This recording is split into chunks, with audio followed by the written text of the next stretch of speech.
his security clearance bye-bye. Today, President Trump stripped Brennan's special government access. Now, Sarah Sanders announced this decision earlier today. Take a look.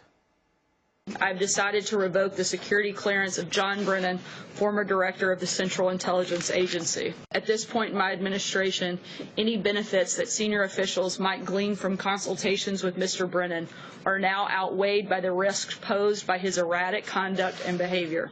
Second, that conduct and behavior has tested and far exceeded the limits of any professional courtesy that may have been due to him. Mr. Brennan has a history that calls into question his objectivity and credibility. I am evaluating action with respect to the following individuals: James Clapper, James Comey, Michael Hayden, Sally Yates, Susan Rice, Andrew McCabe, Peter Strzok, Lisa Page, and Bruce Orr. Security clearances for those who still have them may be revoked, and those who have already lost their security clearance may not be able to have it reinstated.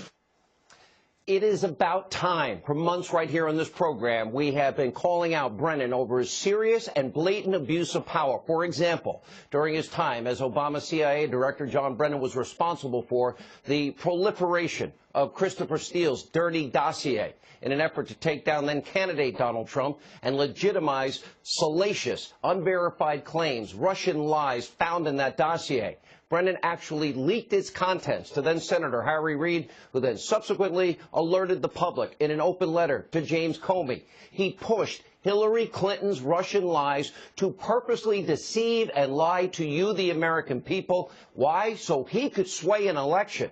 And despite all of this, remember, Brennan told Congress, well, the CIA did not make use of the dirty dossier. That was a flat-out lie. And that, my friends, is a gross abuse of power. Brennan literally tried to use your federal government to weaponize the Clinton campaign's phony Russian opposition research against Donald Trump.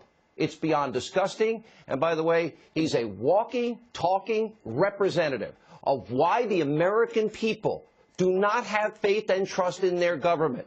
And by the way, and speaking of talking, after stepping down as CIA director, John Brennan, well, he's done a lot of it. In fact, he took all his hatred of Donald Trump from the highest levels of the CIA, abusing his power, to his new job. He's now paid by a so-called news agency, Conspiracy TV, MSNBC, so-called news channel. He continues to peddle all this propaganda and misinformation and disinformation.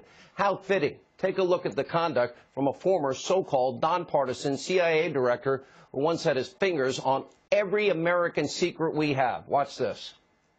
Donald Trump has badly sullied the reputation of the office of the presidency with his invective, with his constant disregard, I think, for human decency. He is, I think, the most divisive president we've ever had in the Oval Office. He is feeding and fueling hatred and animosity and misunderstandings among Americans. I think there's a big question, first of all, in terms of those who are on Mr. Trump's national security team, whether they can continue to serve in good conscience an individual who basically betrayed his nation. What Mr. Trump did yesterday was to betray the women and men of the FBI, the CIA, NSA, and others, and to betray the American public. And that's why I use the term that this is nothing short of treasonous. I think he's afraid of the president of Russia. Why? Well, I think one could speculate as to why. That the Russians may have something on him personally, that they could always roll out and make his life more difficult. Mr. Trump continues to have his ignorance of the facts, or willful disregard of them, again, just to follow through on these campaign promises that really were very flawed. I and so many other former national security officials are speaking out because of the abnormal and aberrant behavior of Mr. Trump. This is a very large and painful national kidney stone. The relief we feel afterward is going to be just exhilarating. Now, for anybody that thinks that that man, that Trump-hating partisan, MSNBC hack, should have a security clearance, let me make this very simple and easy to understand. And by the way, I'll read to you from the official CIA rules. And by the way, all of you biased hacks in the media, you need to do your jobs. You need to tell your audiences the truth. what the rules of the CIA are. Quote, in the case of former directors, the agency holds their security clearance and renews it every 5 years for the rest of their lives. However, that requires former CIA directors to behave like current CIA employees. So is what you saw, is that, a man demeaning a sitting president of the United States on a daily basis on national TV? Is that acceptable behavior for a sitting member of the CIA? Of course not.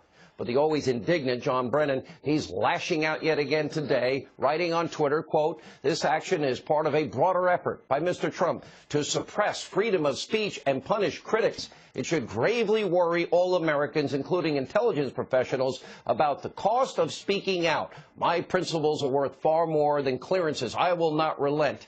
Mr. Brennan then followed that up with a more vitriolic appearance on, Conspiracy TV, NBC. Take a look.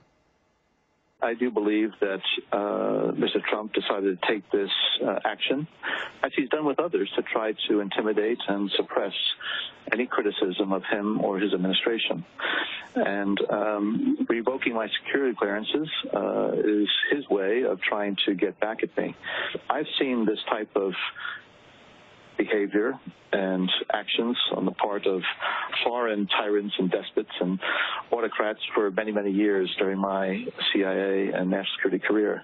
I never, ever thought that I would see it here in the United States. And so I do believe that all Americans really need to take stock of what is happening right now in our government. I love getting lectured from former communists. This country is a better place tonight without that man having his fingers on America's most sensitive secrets. How a former communist ever became Barack Obama's CIA director is another insane part of all this. Now, meanwhile, as Sarah Sanders announced, 9 other current or former official security clearances are also under review, including the liar, the leaker that is known as James Clapper. That would include James Comey, Andrew McCabe, Susan Rice, Peter Strzok, Bruce Orr, and others. My advice, clean it up now. Get rid of all these clearances. We could easily make the case all night tonight. Each of these disgraced or fired officials should lose their clearances permanently, but we'd have to take all night. But we do once again have other breaking news to talk about one of the people on that list. According to an exclusive report from Sarah Carter, we now have smoking gun evidence of the very special relationship between demoted DOJ official Bruce Orr and ex-foreign spy Christopher Steele, who put that phony dossier together. Carter has uncovered yet another series of texts tonight between Orr and Steele. In one text, look at this, Christopher Steele expressing concern about James Comey's 2017 congressional testimony, writing 2 days before that testimony. Hi, just wondering if you had any news. Obviously, we're a bit apprehensive given the scheduled appearance at Congress on Monday, hoping that important firewalls will hold. Many thanks. Orr writes back, sorry. No new news. I believe my earlier information is still accurate. I'll let you know immediately if there's any change. Sounds like the firewall's in place. What are these firewalls? What did Christopher Steele have to hide? And what was Bruce Orr trying to cover up? And why was Monday so important? As we said, well, that's the day that James Comey was set to testify before Congress. And Steele was afraid. Let's see. We know of the Senate Intel Committee and their scrutiny. He was afraid of media scrutiny. He wanted a firewall to hold. Firewalls, plural. Bruce Orr, Steele, had at least, we now know, 70 contacts. And meanwhile, Steele was just desperate to get his dossier in the hands of Robert Mueller. And under oath in Great Britain, we know that he couldn't even stand by his own fake claims in his Clinton bought and paid for dossier. He said, it's just raw intelligence. I don't know if it's true. Now, why is Orr still working at the DOJ? Why his wife worked for Fusion GPS? What was her role? Remember, we just discovered that they had another client beside Clinton. We just learned a Kremlin, a tied lawyer, and Russian oligarch. So Fusion GPS is being paid by them and the Clintons? And what about Glenn Simpson from Fusion GPS meeting with that Kremlin lawyer both before and after the now infamous 2016 Trump Tower meeting? That doesn't sound fishy to you? Mark it down on your calendar. These questions must be posed to Bruce Orr when he testifies before Congress on August the 28th. By the way, why aren't those hearings public? We reached out to Orr for comment. Shockingly, didn't receive a reply. Sarah Carter will have more details in her report. She'll join us in a few minutes. But first, we do have an update on the media's trial of the century. After just 12 days, closing arguments on both sides have now come to an end. Paul Manafort's defense is clearly relying on the terrible credibility of the prosecution's star witness, and that's Manafort's former business partner, Rick Gates. Despite him admitting to numerous felonies, Team Mueller provided Gates with a get-out-of-jail-free card in exchange for his testimony. It's like the case of, remember, Sammy the Bull Garavano, the gangster, who killed up to 19 people. And by the way, it's so many other seedy individuals that our justice system frequently offers up sentencing, get-out-of-jail-free cards, prosecutorial bribes, if you will, in exchange for testimony. It's a serious problem, frequently resulting in less than trustworthy testimony. But in the case of Paul Manafort, well, we should all be prepared, frankly, for a guilty verdict, and I'll tell you why. 95% of federal cases end up that way. And while the media, they'll cheer in unison if Paul Manafort is found guilty, you must remember this. This case of Mueller had nothing, zero to do with Russia, zero to do with collusion, nothing to do with Manafort's work on the campaign, and zero to do with Donald Trump. Why are we even here? We'll have more on this throughout the show. But now we turn to the midterm elections, which are only 83 days away. And as we predicted, well, the language of the left is getting downright disgusting, as it does every 2 to 4 years. In Tennessee, Democrat Steve Cohen urged Congresswoman Marsha Blackburn, who's running for the Senate, to jump off her bridge. By the way, they go high, we go, oh, something like that. Take a look. The big orange president, that's not somebody from Knoxville. He's going to come down here and he's going to endorse Marsha Blackburn. Because Marsha Blackburn, if he says, jump off the Harahan Bridge, she'll jump off the Harahan Bridge. I wish he'd say that. And if you really want to know how pathetic the Democratic Party is, well, just look at New York. Its governor, Democratic Governor Andrew Cuomo, announcing his brand new campaign slogan. I'm not making it up. You have to see it to believe it. Take a look. We're not going to make America great again. It was never that great. We have not reached greatness. We will reach greatness when every American is fully engaged. America has never been great? Okay. Test at home. Name me one country in the history of mankind that has accumulated more power and abused it less than the United States, that has accumulated more power and used it to advance the human condition around the world more than the United States of America. It doesn't exist. No, we're not perfect. This is the same America that beat back fascism and communism and Nazism and Imperial Japan and has stood for human rights and dignity all around the world at great cost to this country.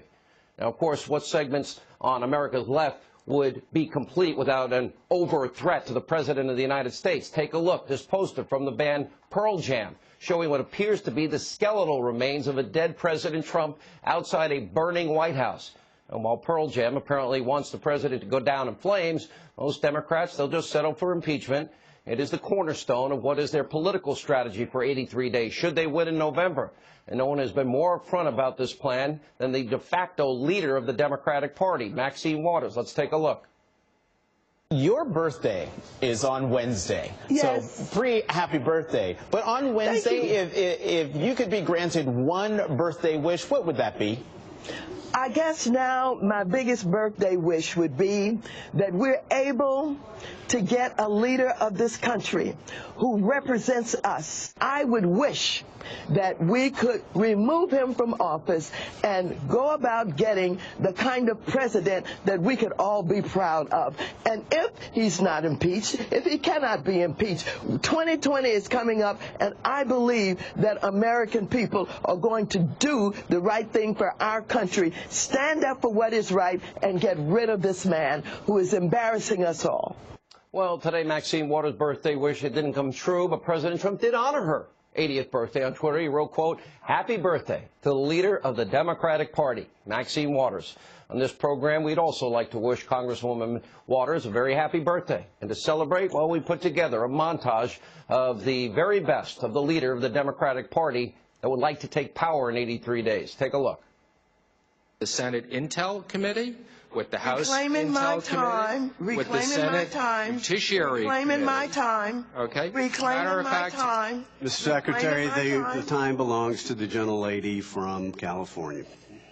Perhaps, Mr. Chairman, I don't understand the rules because I thought I was allowed to answer questions. Reclaiming my time. Would you please explain the rules and do not take that away from my time? With this kind of inspiration, I will go and take Trump out tonight. And I will fight every day until he is impeached. Impeached 45. This is a bunch of scumbags. That's what they are. Those are very strong words, organized around making money. The fact that he is wrapping his arms around Putin while Putin is continuing to advance into Korea. Now, from all of us who support the president and his agenda, keep it up, Congresswoman Maxine Waters. Now, the most honest voice in the